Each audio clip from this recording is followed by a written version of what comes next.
और बिल्डिंग है ना ये बहुत ही सुंदर नज़ारा है अरावली पर्वतमाला का। और ये जो स्थान है ये बेमाता है और आसीन से 7 किलोमीटर की दूरी पर है, जिसको उखाड़ने की बातें हो रही है और पर्यावरण के कानून बनाए जा रहे हैं। ऐसे कानून जिंदगी में नहीं बने। मेरा तो यही मानना है कि पर्यावरण को खत्म करने का कानून अपने अनुसार सरकार ने ये तय कर दिया कि जमीन से जो 100 मीटर की ऊंचाई पर जो भी अरावली पे आएगी, 100 मीटर से नीचे वाले को उसको अरावली में नहीं माना जाएगा। किस में माना जाएगा भाई? ये बताओ किस में? क्या हल्दी घाटी को खत्म कर दोगे क्या? क्या बहुत सारी अरावली की श्रृंखलाएं हैं, जहाँ बहुत अजमेर की श्रृंखलाएं हैं, उनको खत्म कर दोगे? आज इतिहास, आप इतिहास को खत्म करने की बात करते हो। किस किस दौर में अपन गुजर रहे हैं? सरकार ने, सुप्रीम कोर्ट ने ये तय कर दिया है कि भाई आप 100 मीटर की ऊंचाई वाली पहाड़ी वो अरावली में नहीं मानी जाएगी। लेकिन करोड़ों की 40% की जो घूस ले रहे हैं, अभी तक तय नहीं हो पाया कि वो भ्रष्टाचारी है कि नहीं है। लेकिन सरकार ने ये तय कर दिया है, मानक रेखा लाइन खींच दी अरावली पे, इतनी छोटी छोटी पहाड़ियां जो होगी वो अरावली में नहीं मानी जाएगी। अरे पहले अपने खुद को, पहले खुद सरकार को, नेताओं को इनकी लाइनें फिक्स करो। वो आगे बढ़ रहे हैं अपनी लाइनों से। अरावली को तो अरावली की जगह रहने दो। आप जैसे लोग कहीं आए कहीं चले गए, ये अरावली वही जगह है, वही रुकी हुई है। कई हजार साल, ढाई 2.5 हजार वर्ष पुरानी है अरावली। ये हिमालय से भी पुरानी अरावली है। ये राजस्थान को तो इसमें आप सुरक्षा का कवच बना, हमारी जीवन रेखा है। आप कैसे मान रहे हो?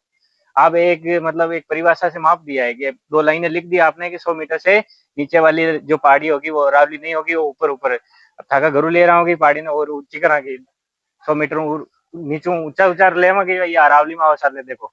और हमारे आसपास के क्षेत्र ऐसे हैं कि आप सोच ही नहीं सकते हो, इतना भयंकर खनन हो रहा है, अवैध खनन हो रहा है, उसको आप नहीं रोक पा रहे हो। आप बात करते हो जो जानवर है, जीव जंतु है, वो जो बोल नहीं पाते, वनस्पति बोल नहीं पाती, आपका विरोध नहीं कर पाएगी। अब विरोध करेंगे, हम करेंगे भाई, हम अरावली में है, अरावली हमारी जीवन रेखा है, इसके बिना हमारा जीना मुश्किल है भाई। और पर्यावरण के लिए ये बहुत बड़ी, और मैं तो ये कहता हूँ कि इसमें सरकारी कर्मचारी को भी बहुत बड़ा नुकसान है। जिस क्षेत्र में मैं खड़ा हूँ वहां पे भी एक आदमी की जॉब है। ये रिजर्व क्षेत्र है, यहाँ कोई ऐसा, मतलब अवैध कटाई खनन कुछ नहीं कर सकता है। अब उसकी नौकरी भी खतरे में। आप देखो, आपको एक बार वापस विचार करना पड़ेगा, इसके बारे में सोचना पड़ेगा। और ये जो स्थान है, हजारों देव स्थान है, इस अरावली में हजारों देव स्थान है। यहाँ से आप थोड़ी सी दूरी पे जाओगे भीम, वहाँ पूरी अरावली आप देखोगे। वहाँ मतलब हर पहाड़ी पर भगवान का मंदिर मिलेगा। हर पहाड़ी पर आप, क्या उन पहाड़ियों को आप खत्म कर दोगे? क्या आप उनको ये कह दोगे भाई ये अरावली में नहीं आती है?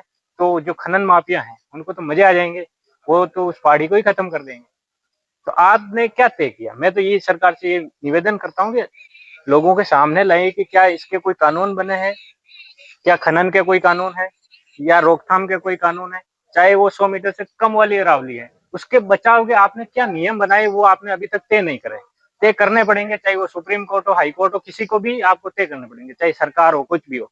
चाहे पहले वाली सरकार ने, मैं तो ये कहता हूँ कि अभी वर्तमान में बीजेपी की सरकार है, भजन लाल जी की सरकार। इससे पहले अशोक गहलोत जी की सरकार थी, कांग्रेस की सरकार थी, उन्होंने भी यही परिभाषा तय कर दी थी। अब मानक रेखाएं तो उन्होंने सर्वे करा, मानक रेखाएं उन्हीं की थी।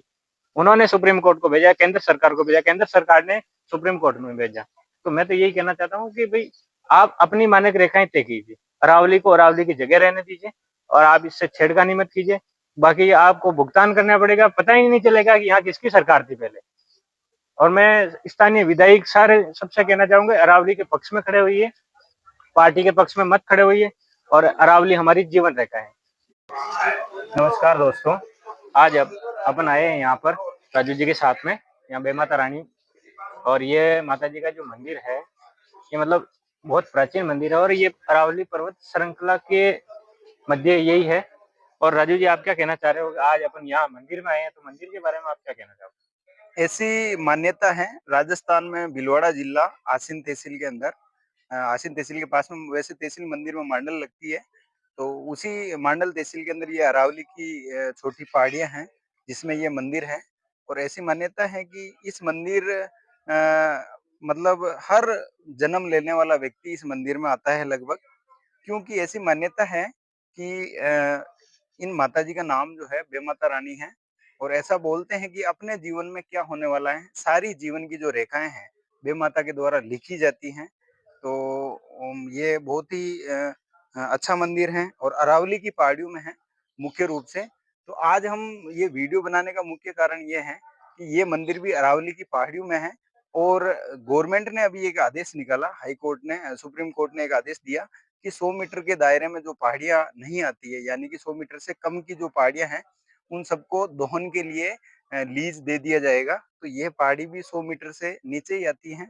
तो अब बेमाता की खुद की जो रेखाएँ हैं, वो बेमाता बचा पाएगी या फिर जो सरकार है, उसकी रेखाएँ रा बेमाता ने खींच दी है। राजू जी सर, यह कहना चाह रहा है कि भाई जो ये वेमाता को मंदिर है, वो मतलब बच्चा का जन्म होते ही बच्चा की कर्मा की जो रेखा है, ये माता जी लेके और पहले ही 2 गड्ढे लागे माता जी के। और ये माता जी को मंदिर की बनियोड़ो है वो अरावली पर्वत श्रृंखला की चोटियां पे बनियो तको। और एको के यो एरियो कि भाई अबे जो सरकार जो कानून ले रहा है कि भाई जो चोटी 100 मीटर ऊंचाई में है वह आसपास जो भी मतलब सरकार ने बना रखा है कि भाई यहाँ पर आपको पेड़ पौधा कहीं न काटना ना जानवर को कोई करना है। तो ये वहाँ बारे में आपने जानकारी दे दिया। और राजू जी आप इनके बारे में और क्या विस्तृत बता सकते हो कि भाई ये क्या माता जी का मंदिर भी खतरे के निशान पे है? क्या-क्या बिल्कुल क्या-क्या सरकार इनके प्रावधान है इनके? क्या होना चाहिए, क्या नहीं होना चाहिए? क्या आप इसके बारे में आप बता सकते हो थोड़ा? बिल्कुल है खतरे के निशान पे ही हैं।